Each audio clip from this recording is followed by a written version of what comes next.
Immediately after Jake Paul and Anthony Joshua, again, which I thought was a genius move by Netflix, they had Dave Chappelle come on, do an ad in the middle, commercial that says, hey, immediately after this fight, my brand new stand-up from this gig that I did will be live on Netflix. I was like, oh. I had no idea it was coming. Me either. I don't know nothing about it. Happily surprised. Indeed. Almost enough to keep me out of the streets. Yeah, almost enough. You still went in the streets. It's the beauty of streaming. That's the thing about making it back home. It'll be there. It will. It's the beauty You'll of be there when you get back home. And if you go out and you get back to that new mayor of Kingstown, you go out Saturday night, you come back to some heat. That's true. You come back to some heat. But Dave Chappelle, immediately after the fight, I saw it. I'm assuming everyone here did as well. I watched it the next day, but yeah. How do we feel? I liked it. I loved it. I think it's comedic genius. Yeah, I thought it was. I think it's storytelling genius, really. Yeah. Like it's funny and comedic, but his strength is storytelling. The whole Jack Johnson Relatability, whole, he'll tie something into today and go back 40 years ago. He's always teaching some shit. Like, I think it was flawless. I loved it. It wasn't as funny as some of his other shit has been on a comedic point, but I think it was flawless. I think he's used his goal ain't to be ha funny. It's I got something to say, and I could dress it up around all of the comedy. Edutain, yeah. There you go. Edutain. Okay. Took it back. Yeah, he's separate. I mean, it's clear separation. Now, after this, I don't want to hear the rest of the names that people be trying to throw with his. Yeah. Like ever, or you mean currently? Ever. Oh, whoa. I wouldn't go that far, but Ever.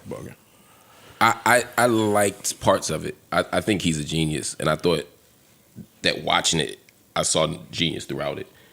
The storytelling I thought was amazing. There's a few moments that I thought weren't. I think there's a few moments that the joke wasn't even funny enough to justify the meanness or the punching down. The trans joke. The trans joke. I'm with you on that. Yeah, there's two moments. Like the Cassie joke, at least, while I didn't think it needed to happen, was at least funny. Like just objectively, like I got the joke of it. Yeah. Didn't think it needed to happen because again, there's a meanness to that I don't think needs to happen. But it was funny. The trans joke to me wasn't even funny enough to justify. Let me be clear. It's never justified. But sometimes you can watch something and be like, all right, I get how he got there. This didn't feel like he thought it was that funny. It felt like he's just doubling down because they tell him not to do it. Triple, so it felt quadruple, quintupling down. Right. It's like the 10th straight special with a trans joke. And it's like, this one, I don't even think you think this is funny. It felt like, it just felt like unnecessary. It's like, no one's going to tell me not to do this, so I'm going to keep doing it. Yeah. I didn't love that. But overall, I thought it was a good special. Yeah, that was not just the a best, blip. but a good That one. was just a blip in the special. Yeah, I'm thinking about that in the context of the flawless comment. So I'm thinking like there were some moments. There were some flaws. There were some flaws. But I like what he does. While I agree with your transgender point and the tripling down of something, I totally agree. No argument. It does come off like nobody's going to tell me not to do it, so I'm doing it. I had a past beef, and this is how I'm carrying on about it. A part of it also feels like, you want to root for comedians to be free of censorship. For sure. Right? Not at the expense of others. I did think how he tied it into his broader point was genius. Genius, bro. That's why I didn't mind the joke. That's why I didn't mind it either. His It tied broader perfectly. point of, because a lot of people may have been lost and the crowd sounded that way when he started with his whole, I felt a lot more free in Saudi Arabia. Like to even start with that sentence, I, as someone watching, was like, tell me more. I don't get it. Right. I'm not educated enough. I don't know enough about what's going on over there. Where is he going? His demonstration that he laid out, while that part I still agree with, that part was mean, but his broader point and the execution of it, I thought was flawless. Yes. Okay. And to end it the way that he ended it, even how he ties these things in, the social and political Hypocrisy of the yo, that shit is flawless, bro. And like you said, the edutainment. I loved the long, drawn out Jack. What's his name? Jack Johnson. Man, I like even how I normally hate comedian segues, Because sometimes they just too predictable. We've been watching comedy all our lives. Try to call a joke or call a punchline. How he does it with like, here's the bold sentence. Like that was, y'all, you know, he takes a pull of that cigarette. It's all just a master class to me. And I'm going to glaze. I don't because think I'm a so. huge fan of what he's doing. think But he it's took the pull of the cigarette. Like, I think it all started with Jack Johnson. 1910. Now he know good and goddamn well we don't know who the fuck Jack Johnson is off the top of our head. So put your seatbelt on while I take you on this ride, and I'll tie it right back in. I was at to the edge of my seat. 2025. Jack Johnson liked white bitches. And beef Like, like ooh. So he did, yeah. Like this was They got this was video a of Jack good- Johnson. Yeah, Matt. But I want to also chef's kiss to the production team on this, because once he told whatever story he was telling, how it started and how it ended production wise, with the pictures of Nipsey, the pictures of Jack Johnson, Dog, that the, shit the, smoked the that. pictures Fire. of so many D'Angelo, anything that the whole ending. Yes. shit was D'Angelo, Oh, Stevie man. Wonder, all of them, he killed that Yeah. shit, bro. And even at the start, starting it with from 7 years ago at the Mark Twain joint when he said, my mother always told me, I forget the quote, sometimes you have to be a lion so you can continue to be a sheep. Or I might be fucking the lamb, some the shit, lamb, yeah. some deep shit that great grandma would tell you. And then they showed her mouth in it too. Like, it was the production on this was special. It was. It was. Yeah. And he put on a clinic. I still agree with Mark's point. You're being mean to the transgender people. I just think from a comedic standpoint, like, enough's enough. Like, it just wasn't fun. The funniest part of the crow. joke was when he said, it turns out it's a misdemeanor in Saudi Arabia, right? Yeah. Because at least That was funny. Because that's interesting, and it's not anti-trans, right? It's actually the opposite. It's pointing out how disposable their lives are in a lot of places. Yeah. But also, that's at least an original take. Making a dick joke is like, come on, man. You're maybe the greatest comedian you are the greatest comedian of your generation. You're one of the greatest comedians ever. Like, you got better material than that. You know what I mean? I didn't agree with him on the Saudi Arabia stuff. I think it's a bad argument. But in terms of the part? well, one, to say, well, Saudi Arabia kills journalists, but what about Israel? Doesn't negate the fact that Saudi Arabia kills journalists. It just means don't perform either place. No, see, I think he spoke to the hypocrisy of the people that were critiquing him. Right, but I was one of the people critiquing him. That's you though, but you stand on. We know one side, but you're not all of the critics. I know. And what I'm saying is that's not a good defense of going to Saudi Arabia. That's the hypocrisy part, yes, but he was also justifying going there.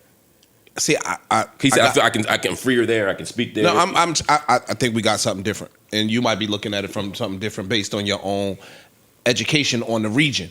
You are way more educated. No, I don't even mean at that level. I mean, he thinks it was okay to go. No, See what I'm saying? He said, I'm waiting for my next Arab check. Again, good jokes. I'm not mad at the performance. I'm just saying, personally, I agree with you. We may have taken But the different. think it's okay to go part is, I think, what he was speaking to. yeah.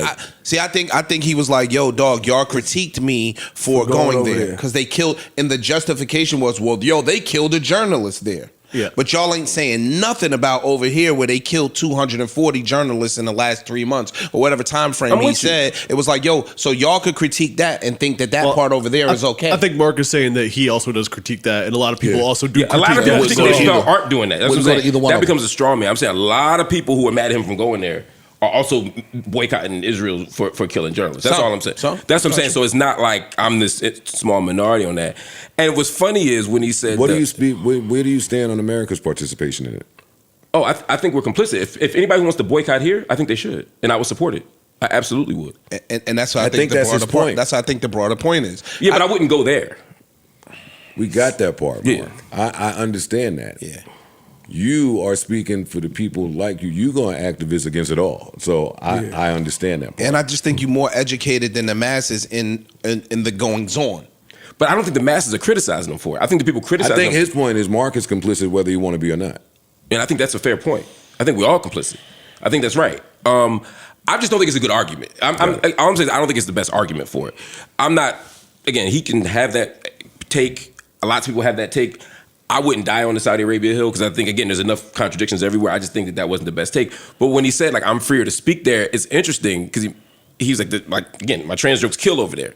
True. But if he imagine making an anti-Muslim joke over there. It's not that you would almost think that Saudi Arabia was this free place where you can say whatever you want. It's just it happens to be that his jokes float. Yeah, I understand. His jokes float there. Imagine I understand. a trans comedian can't go over there and tell that joke. True.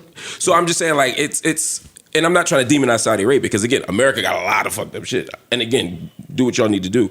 I'm just saying I didn't agree with some of the political arguments, but I try not to let the political arguments get in the way of my appreciation of the comedy. Because if I had to agree with a comedian like Eddie Murphy Raw, I don't agree with 90% of it, but the shit's classic. Right. Well, let's hear what Dave Chappelle and his crew had to say about you. Because you're willing.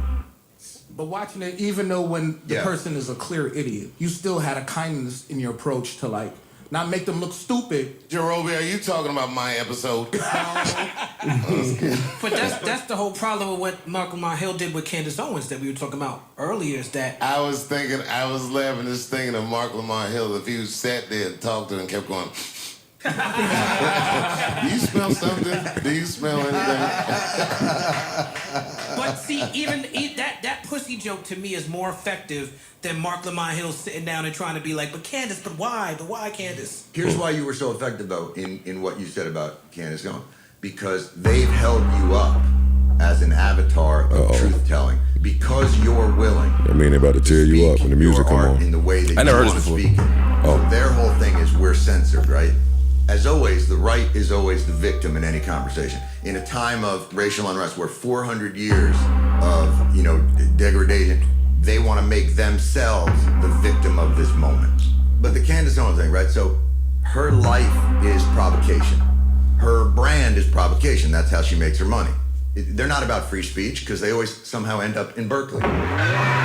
They're there to troll. It's not a genuine offer of argument and exchange of ideas. It's a provocation and a troll that's meant to increase brand recognition. You come out and you give her the greatest opening you can to create provocation and conversation, brand recognition, but because of who you are, what was her response? She took the knee. That's right. She took the knee. And that's what I mean. When you address that in that straightforward manner with credibility that's been earned, all they can do is take the knee. Because she's not gonna troll her way out of that one. Right, because you weren't trolling her, you read her who she was. She's the worst. I can't think of a worse way to make money. She's the most articulate idiot I've ever seen in my fucking life. Yeah. New Joe Budden. Oh yeah, no, I mean, points are made. Points are made. I never got a chance to listen to it. It was behind the paywall when it came out. Yeah, good old Luminary. Yeah. My very first podcast offer. Oh, word? Oh yeah. Luminary, yeah. Goddamn right. Yeah. I mean, they raise a good, but to me, that's what makes Dave Chappelle so important, and all comedians, is that there's other ways to criticize the powerful. There's other ways to check those who are controlling the world, other than just people like me arguing back and forth. And that's what makes him a genius. That's why I love when Dave punches up or punches straight ahead. That's why I love him when he does that, because no one else can take those people down like him. I think that's a fair critique. What you have to say about him. But outside of that, did you enjoy it? Yeah. Overall, I enjoyed it. I don't think it was his best special. Like, if I had to rank even the Netflix specials, some of them are more like you said, like talks than things. But it would be in the middle in terms of my favorites of his on the Netflix range. But Dave Chappelle can't do a bad comedy special. That's how I feel about it. He's too talented. Yeah. New Joe Budden.